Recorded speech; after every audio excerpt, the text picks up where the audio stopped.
Hello. What's up, everyone? I hope everyone's safe during this storm. Looks like we're going to be hit with it as well. Like we need more ice out there, right? Well, maybe fresh snow can cover the ice. But anyways, I am Lady Calamere, and I am doing my 370th presentation on Cernunnos. Um, so before I go on, you should check out these other content creators and also the courses by Baal Kadmun, and he's also a content creator on YouTube. Witch in the Workings, run by Manon. Check him out on YouTube. And Behemoth X on YouTube. Damien Eccles and The Gray Mystic. So check them out. Check them out on YouTube and everything in their content. So, anyways, Cernunnos. Who is he? Well, he is known. His name is means the horned one, and he originally comes from Gaul, ancient Gaul, not from the Irish, as some people say, or Welsh, or Scotland, what people or were pumping out and spouting out. Originally from what was ancient Gaul. So here we have an image from the Gundestrup cauldron. And here's something that I have as basically a generic horned one. And by the way, horned in parentheses because he's really the antlered one. Antlers and horns are totally different. So I'll go look that up. This is the back of this. So a lot, pretty much a lot, or almost all stories, mythology is lost on Cernunnos through the Roman invasion and then especially Christianity that had a bug up their ass to stomp out paganism or to rewrite paganism or preserve it and then throw in their, either rewrite it to fit the Christian narrative or to throw their, their own Christian flavor into the stories. So Cernunnos means the horned one. But he is antlered. Oh, be quiet. And as Alexander's pronounced him as Karnana, Karnayna, again, simply meaning the horned one. Interesting how the Catholic Pope took the name Cornelius, meaning horned one, and when you look at the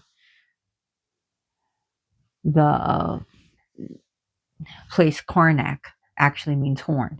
So Cornelius means horn, or one with horn, or one with a horn. Sorry. So Cornelius means one with the horn.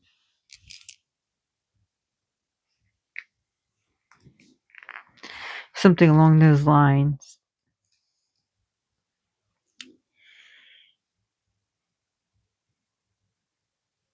So the Gundestrup cauldron,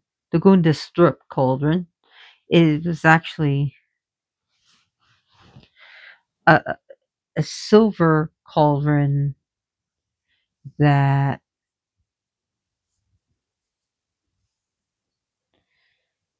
was found, and they believe that it was a work of Gaulish art or Thracian art, but they believe Gaulish.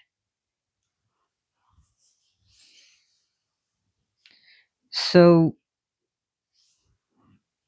and like I said, the hints from the stories seem that this god Cernunnos went underground, like I said, in the Christian church. So if you look at the early Pope Cornelius, who was said to be a friend or a very close friend to Saint Cyprian, and this Pope ruled from about 251, was from 251 or 253 until he was actually kicked out of his office. But he was canonized as Saint Cornelius, meaning horn. So sorry, Cornelius horn. Yeah, horn. Sorry about that, horn.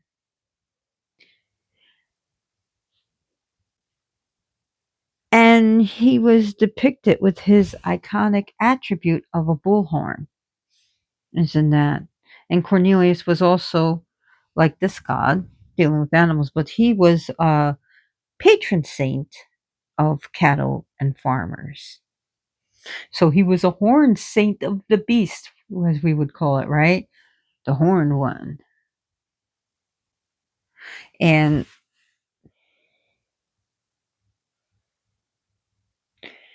the story in Karnak, why I bring that up, was actually where a pagan army was chasing Pope Cornelius, and whom he in then turned to stone, again with the earth. So this is a Christian gloss over to pagan images and iconography that suggests that Cornelius was like an avatar of maybe not. Let's not go there. But again, it's just something that I'm going to pick up. But here he is a god of nature, the wild man,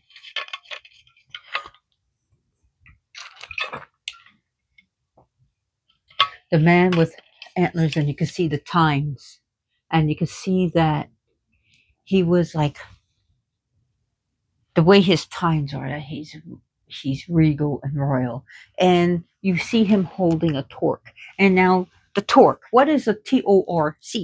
The torque. Okay, that was a Gaelic form of a crown.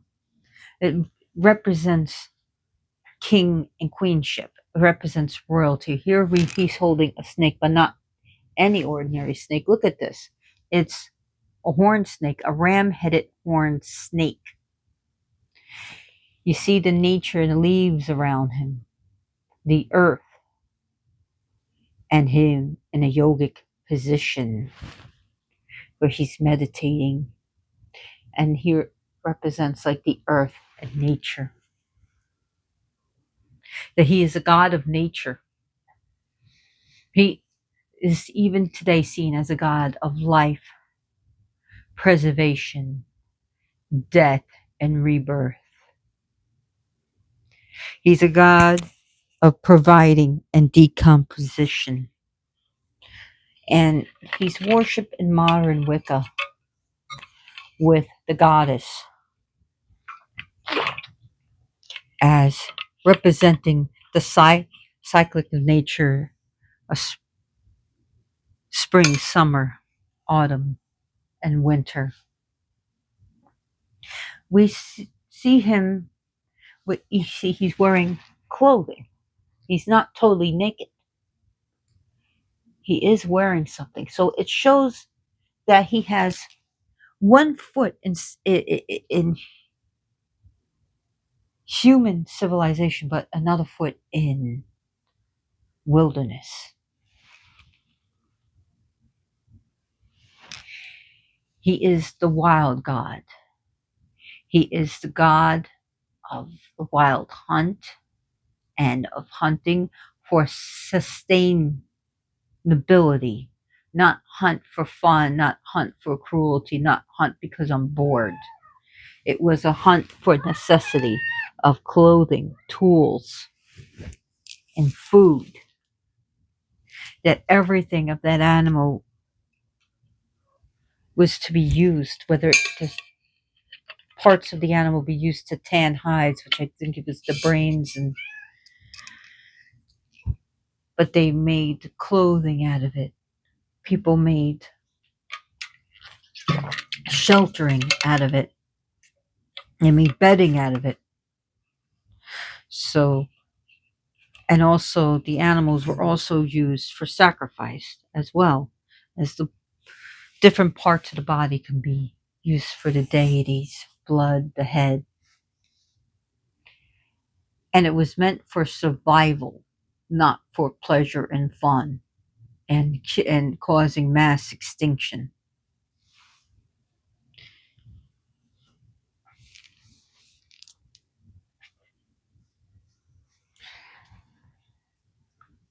So his images, his name and image was spread around, and Cernunnos has been incorporated as Wicca as the horn god. He's also a god of prosperity, uh, for prosperity of food, prosperity of your essentials. But interestingly enough, as well as money. And like I said, he's a chthonic deity. He not only deals with life, he deals with the dead and also the spirits of the dead, the spirits of the forest. He's not only a god, but the personification of all natures, the trees, the wilderness, the forest, the wild animals. Not so much as domesticated animals, but the wild animals. And now today we also associated him with all animals.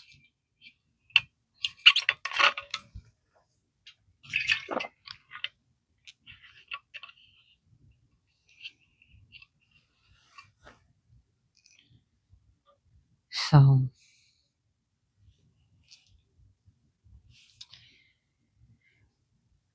there, Cernunnos. Well, speaking of him, the carving in the that was in the Notre Dame cathedral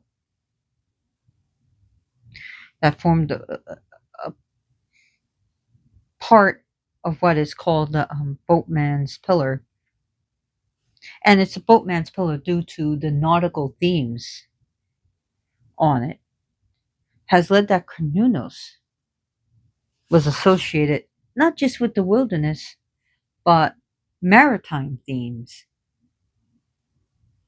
So, and a relief found in Bordeaux shows Cernunnos holding an anchor in his left hand. What gives? So he also deals with maritime themes. He deals with the food from the sea and the prosperity it can bring to your family or your tribe or your town. So yeah, and that's really interesting.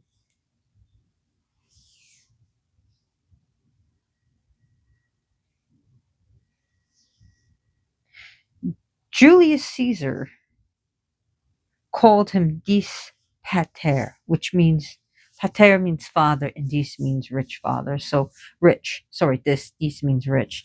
So dis pater, and a god that is also known as dis pater in Greek and in Roman.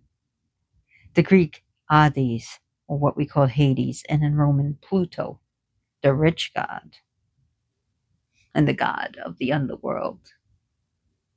So he has been associated with him. But I also like to bring another association with him because since he deals with bulls and snakes and all the creepy crawlies, the ants and all the bugs in the forests and the spirits and the wild man behavior is another god. And he's from India. And as you can see, he's in a yogic position. And he's holding two things in his hand.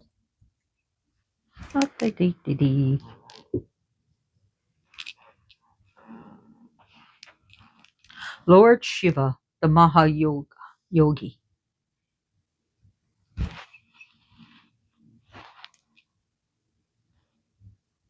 I'm not saying they're the same, but some people seem to suggest it. As you can see, Shiva holds two things in his hand too. He holds the Trishul and he holds his double-headed drum.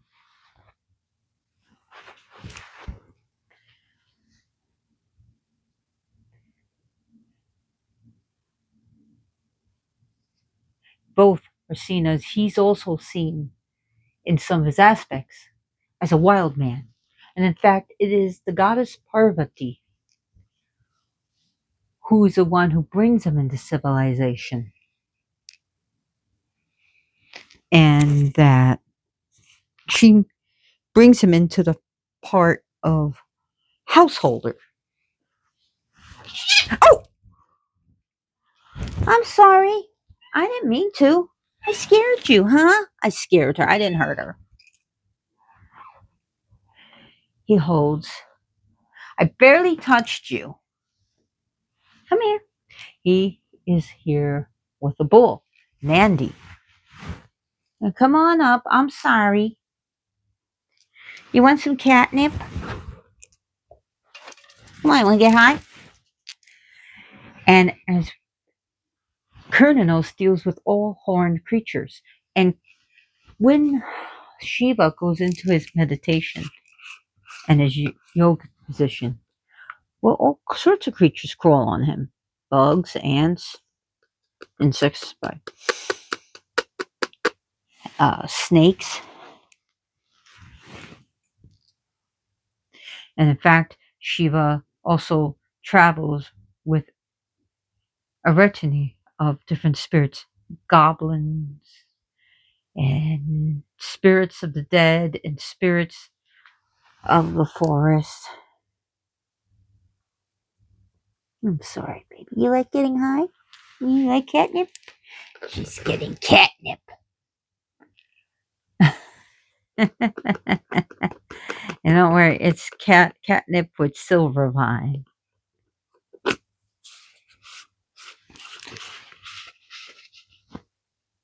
So as you can see, he's wearing partially clothed here. Really not much here. But as you can see, he's with nature. And if you ever you want to see what Cernunnos would have looked like if he was human, you need to look no further than the Agoris. Now, some Agoris are like building schools and stuff, but the Agoris that you'll see, although they have people call them the wild men, uncivilized, and also women. Okay, so you have Agori women, and they'll sit in yogic positions, just like pretty much like this, or like Shiva, as you can see here, and you can see like one leg going down and one leg here, and matted hair, and they have ash all over them, especially crematory ash, and they'll sit there and going into meditative pose. And we see that Cernunnos here is in a meditative pose.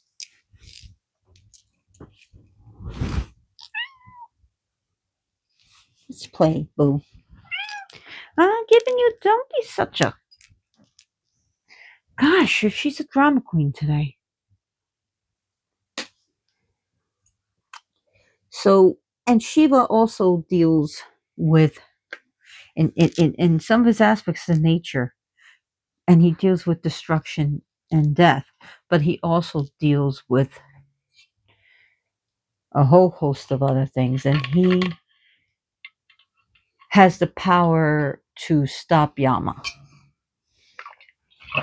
but he's also a bringer of death and destruction, as Cernunnos can very well be.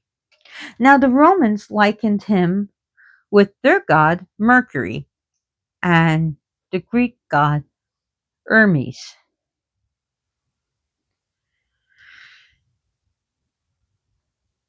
And there was many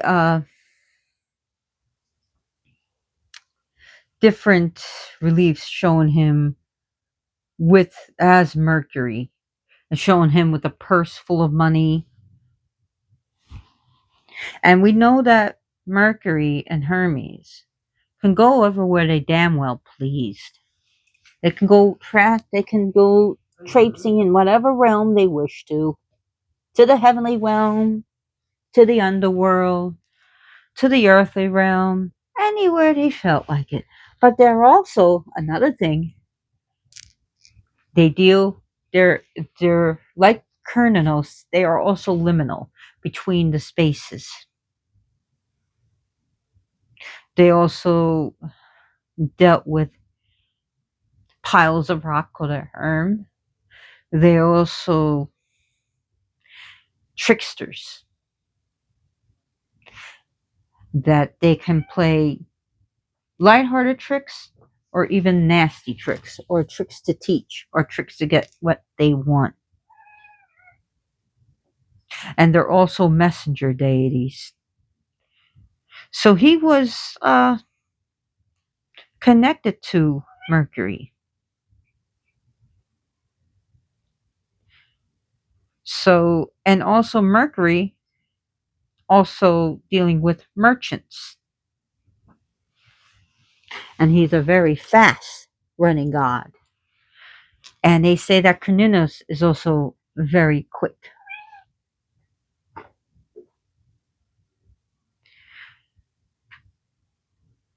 So there is a relief in York which shows the god Mercury right behind an altar. Reminds me of the magician card. So he's standing behind the altar. In his left hand, he bears the caduceus. And in his right hand, he holds a large purse. To his left hand is a male deer, a stag. And to his right hand is a male rooster. So the inclusion of this male deer, which iconically was never linked to Mercury or Hermes, suggests a conflation by the Romans of their god with Cernunnos. Because, the Romans were famous of saying, your gods are really arrogant. But then, of course, a lot of their gods weren't even originally Roman gods or other gods. So they can include other gods in their pantheon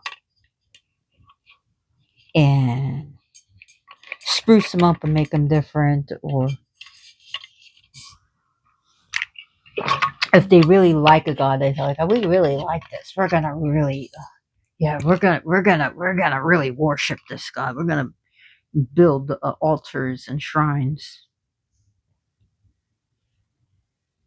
So yeah, and there's a bronze statue from St. Albans, which again shows the Roman god Mercury, again with his trusty caduceus and his purse of money, wearing, interesting enough, a torque. That is Celtic royalty. And with him is the male rooster and the male ram, the ram. And again, the horned one.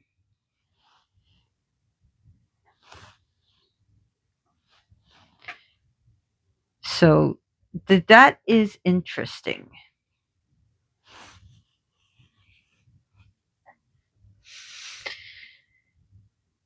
There is also in another one a dish. She carved gems. Okay, carved gems and stones found in like the first to third that was made in the first to third century common era in Britain, showing again Mercury with his purse and caduceus, and depicting a herm, which is again a pile of stones, the boundary marker. But also with dealing with different things that Cernunnos had. Now, also,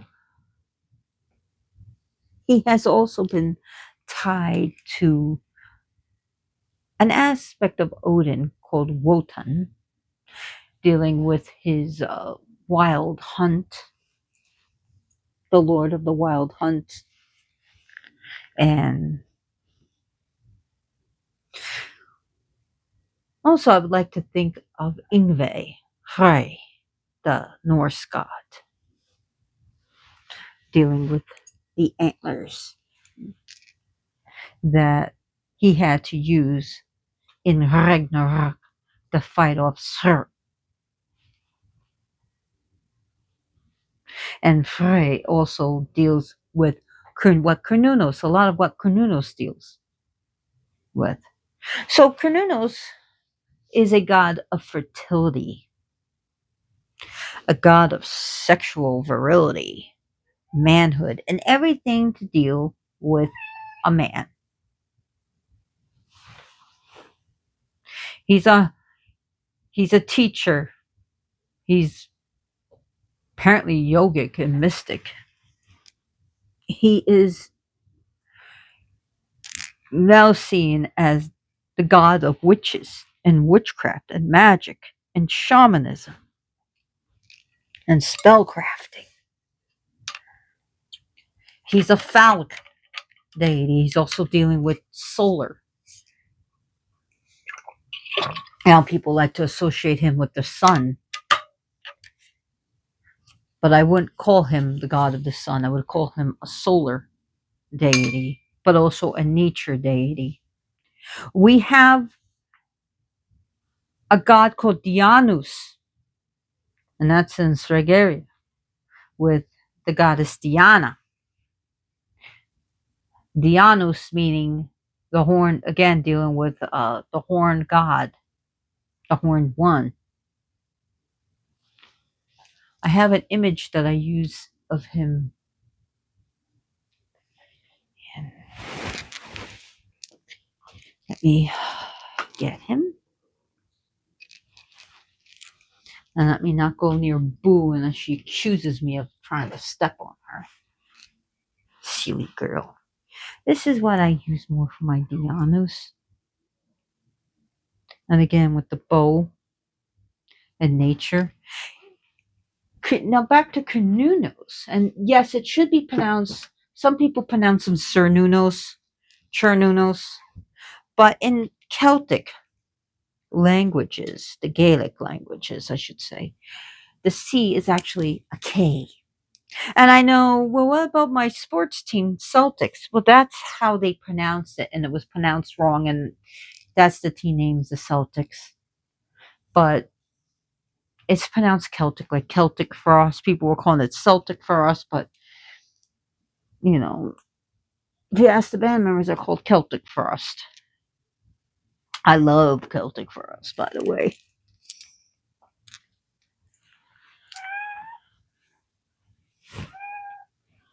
Would you stop?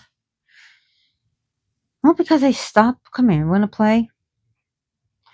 Now, Julius Caesar liked to, he saw Cernunnos as the king of the Gauls. Whether that's true or not, we don't know. And dealing with money, there was a, no, Oh no, she did it. She knocked him over. There was a relief in Luxembourg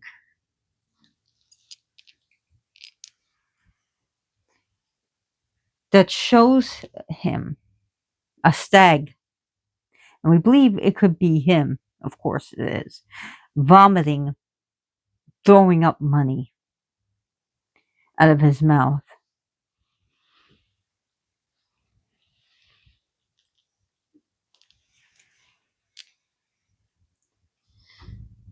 So he is the god of passion and creativity and all the bulls, the stags, the snake, the ram horn snake, the horn snake. He's also visualized as a man with antlers and legs that are made into snakes.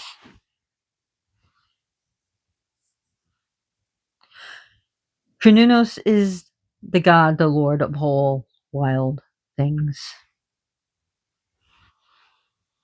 of being free and unrestrained and unburdened and unhindered.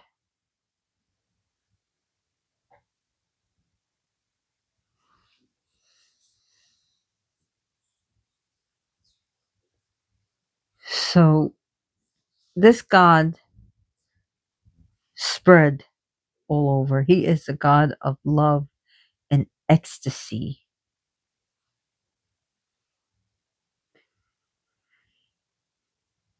And Shiva, speaking about Shiva, he also deals with the creatures of nature, just like Cernunnos. So some people have been tying Cernunnos with Shiva, and I can see why.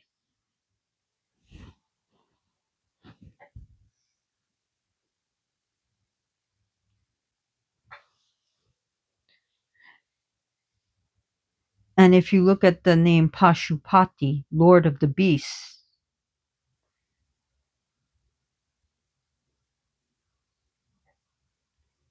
and the animals,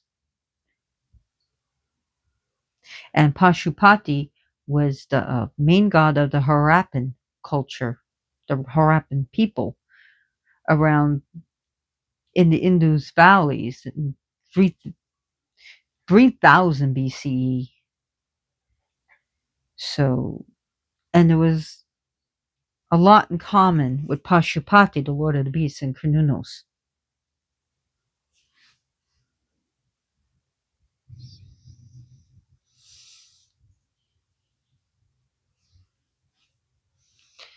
So those are just some of the things that just seem so interesting to me.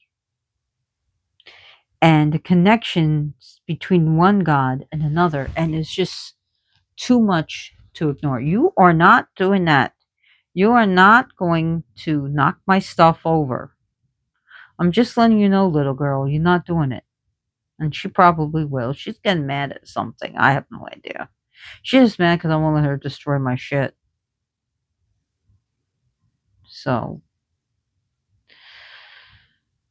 so Cernunnos is a very protective deity, and he is very much seen as a father figure and a protective, loving father, but also wild too.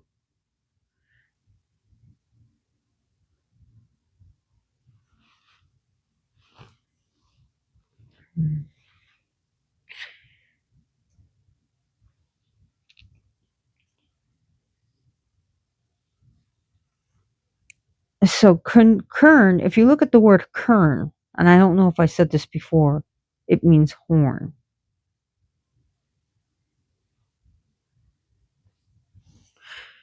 And if you look at the Indo-European root word ker, meaning growth, to become hard, to become large. Ooh. Woo wee.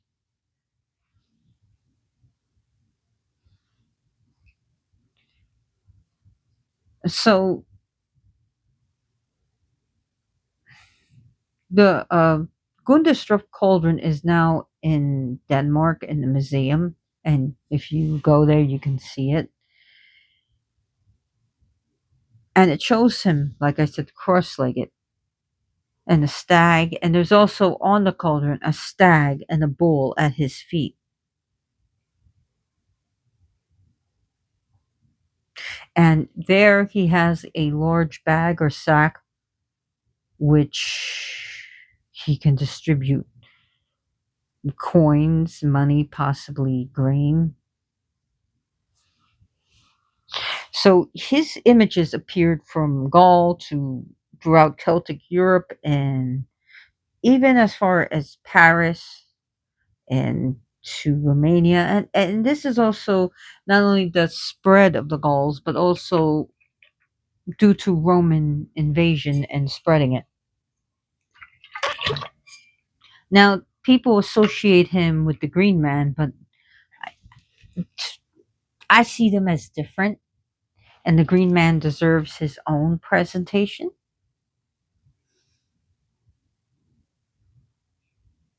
Cernunnos is also used for healing. He's also a god of healing.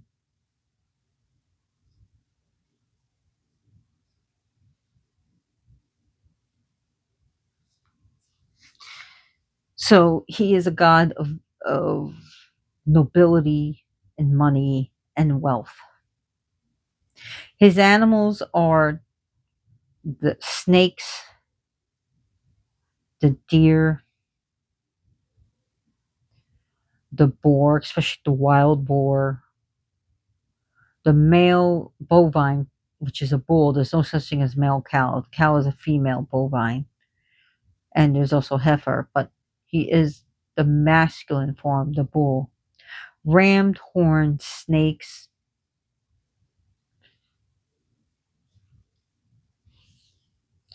and his attributes is the torque, the rammed horned snake, a purse or bag sack full filled with treasure. He also deals with the phallus, so that's his other attributes.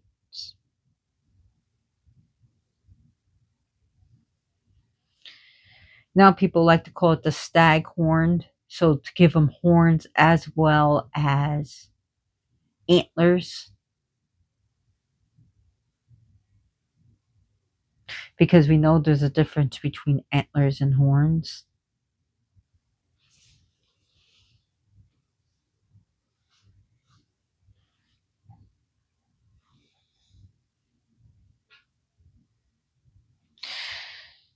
Cernunnos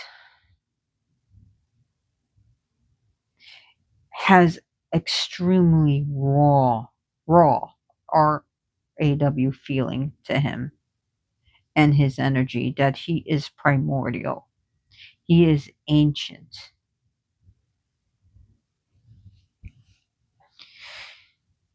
He is Father Nature. As we have Mother Nature, I would call him Father Nature, and a god of the earth, the masculine part of the earth.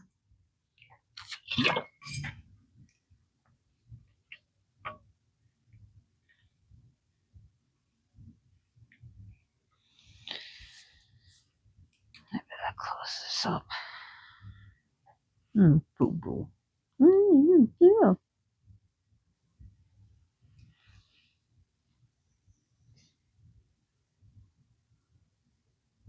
So, Cernunnos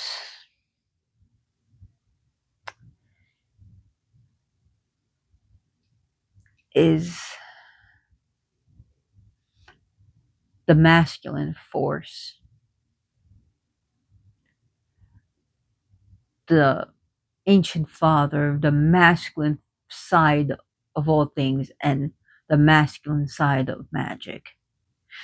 As the goddess is represents the feminine magic, so does the god represent the masculine of things. And some feel that Cernunnos is the great god. Some people view him that way.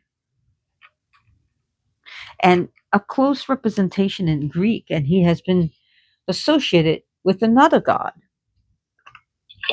Pan. Panos, as some people call him in Greek, Panos. We call him Pan here, is another horn god. He's also been so, and we know how Pan is very virile, very sexual, fertility, but also he likes, again, like Mercury and Hermes, he likes to play tricks. He likes to play, let's fuck around, let's have some fun. But again, Pan is truly has horns, where Cernunnos is antlers.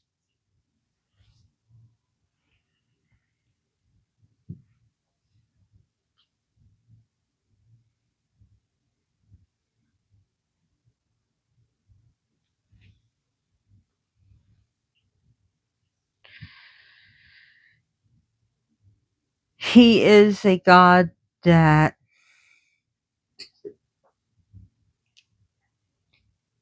can be a warrior when he needs to be. And we're not talking about like war gods, but a protective father of how nature can strike back. And about, if you want to play fuck around and find out in the forest and eat things you shouldn't be eating and be in places where you shouldn't be, well, you can get snared, you can get poisoned, and you can be unalive really quick. And that's just the nature of this god. Is he approachable? Of course he is. He is. And like I said, he is loved by many neo-pagans, Wiccans, witches, sorcerers. His churches, his temples, his sacred sites, they weren't buildings, they were groves. He was worshipped in groves. His nature is his church. Nature is his sanctuary. Little grove is perfect for him. A little place in your backyard is perfect for him. You'll find the energy of this god by any trees. A park. You could think about things like Central Park in New York is a good idea. The swamps of Louisiana. A jungle. He feels great in there. He feels he feels fantastic, but he can also be a tree in New York City. He can also hang out in a palm tree in Broward County, Florida. So, yeah, a tree in Jacksonville. He feels fine by trees. Acorns are a great symbol for him. Pine cones, leaves, all different colors of leaves, whether they're winter leaves, autumn leaves, or nice green leaves of the summer. Branches that have already fallen, bones that you find out in a forest of deer. And you can use a horn with him as well as antlers. Some people like to give him hooves. Oh, would you stop? Come here. Some people like to see him not with human feet, but that of cloven hooves or deer hooves.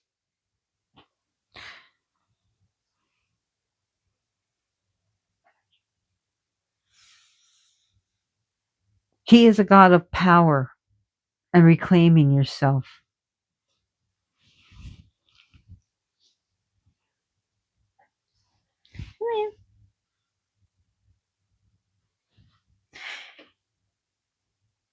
He is described as a god of plenty, peace. He's seen as a peaceful god, of fruitfulness, a god of nature, a god of plenty.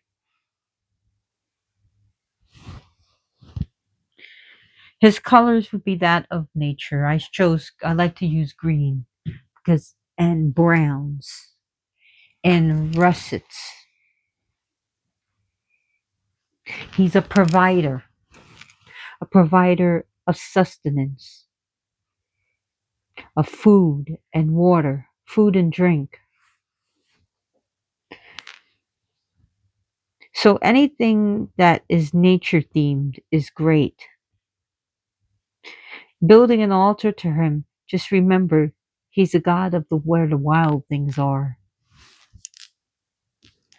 And to this day he can be used for the god of even our pets, or furry children, or feathered children, or scaly children, or lizards, or fish, or birds, or cats, or dogs.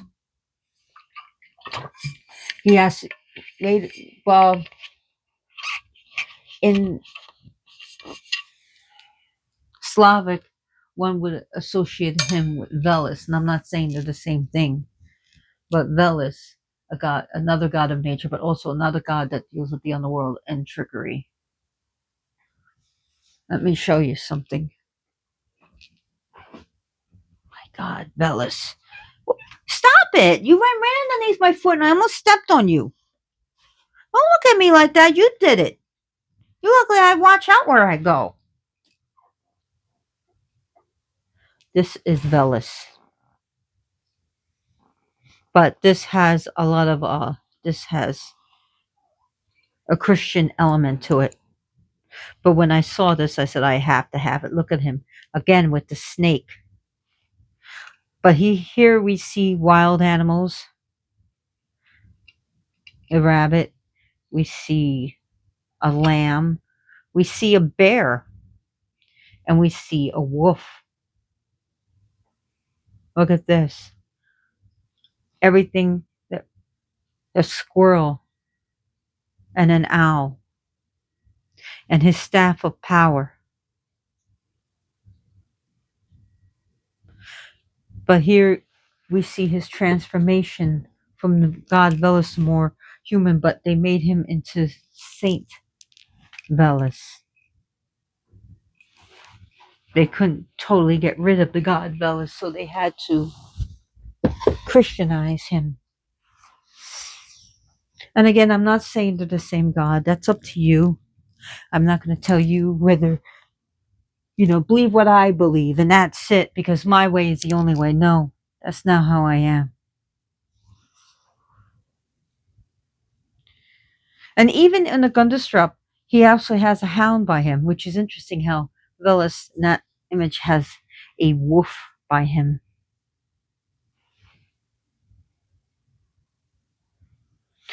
Cernunnos has also been associated and called the Lord of the Animals.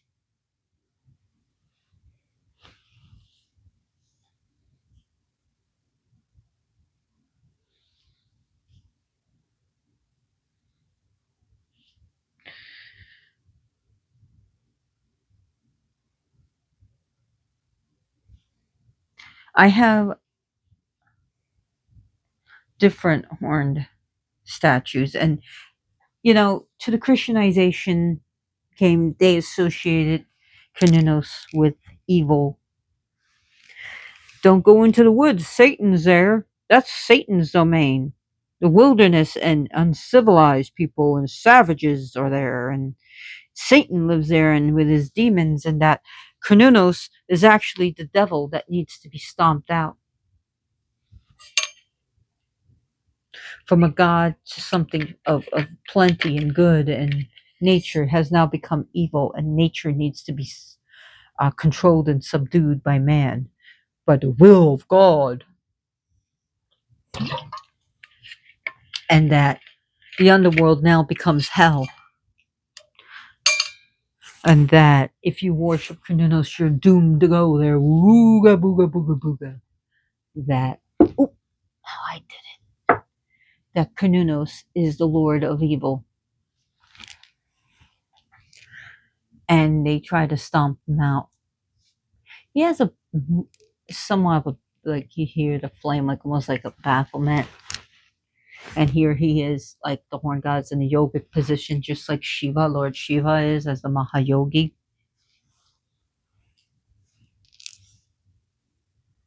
So Cernunnos can teach you, he's also a god of patience, and he can teach you patience and calmness, to be aware, and that you are connected to nature, and that you are part of nature, and that you are a child of the earth. Cernunnos reminds one of that. That earth is our home, but we are connected to all things in nature, and in fact all things in the universe.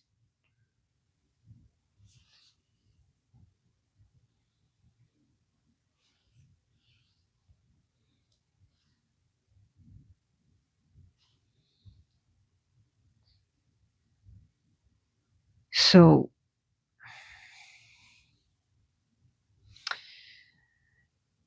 Cernunnos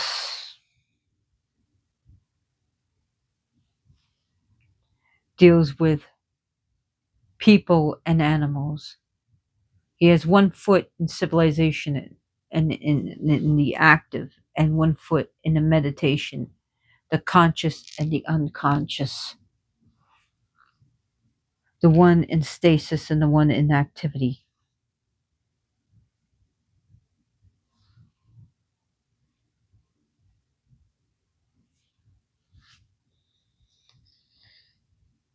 Oh wow, I've been talking 52 minutes. So again, he originates from Gaul. And again, a lot has been lost about this god, because also things were, you got to understand, also things were told orally, told by word of mouth. You learn, they weren't written down. But unfortunately, if there's a mass extinction level event, or if there's an invasion, or if there's mass conversion, what's told orally can be lost to history for good.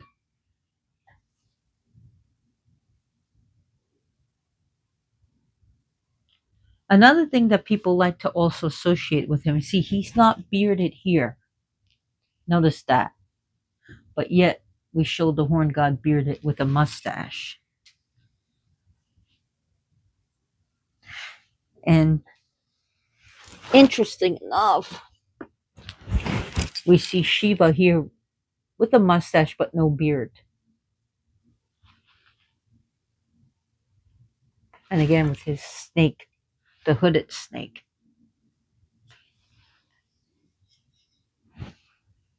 Oh, and look, he has a horn. Did you notice that? A horn and a sack. And he has Nandi, the bull, with him.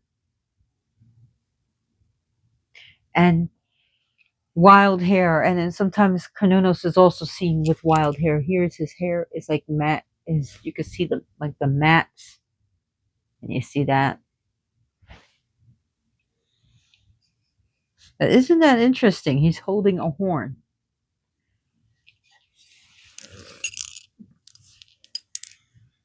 And here's again with his wild hair.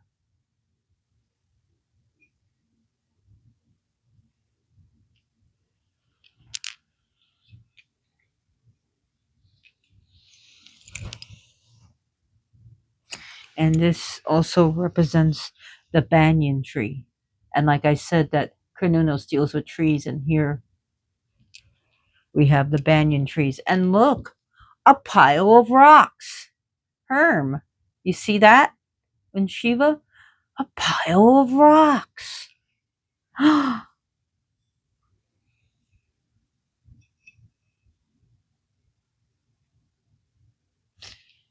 And here he's crushing the ego. Which one day I did one on Bhairava Shiva. And I also did a Mahamrityunjay and the Shiva Lingam, but I'm going to do one day on Shiva himself. But isn't that interesting about all these correlations and attributes? And some people like to say, oh, Cernunnos might actually be a proto Shiva. So, and I even showed this to my Brahmin friend who's very much a Shiva worshiper, and he even agrees with me that there's a lot of correlations. And I said, what would you think of him if you took the antlers off him? What would he look like? And from how the description of him. But anyways, I've been talking for 56 minutes, and I really thank you for being here. And I really thank you for listening to me. Y'all awesome. Uh, I do these for free. If you see me and you want to give me money, I'll definitely accept.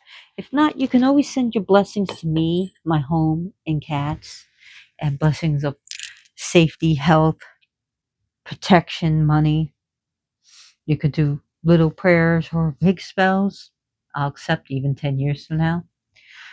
Think about donating things to animal shelters because there's a lot of animals being abandoned, cats and dogs that are lost and that need food and litter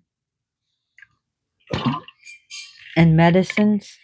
Also, think about donating things to the walking monks of peace. If you happen to get to see them, donate water, donate gloves, donate hand warmers, donate things to shelters and to uh, women's shelters, and donate things to the food banks because people really need things: batteries, blankets, canned foods, money, you know.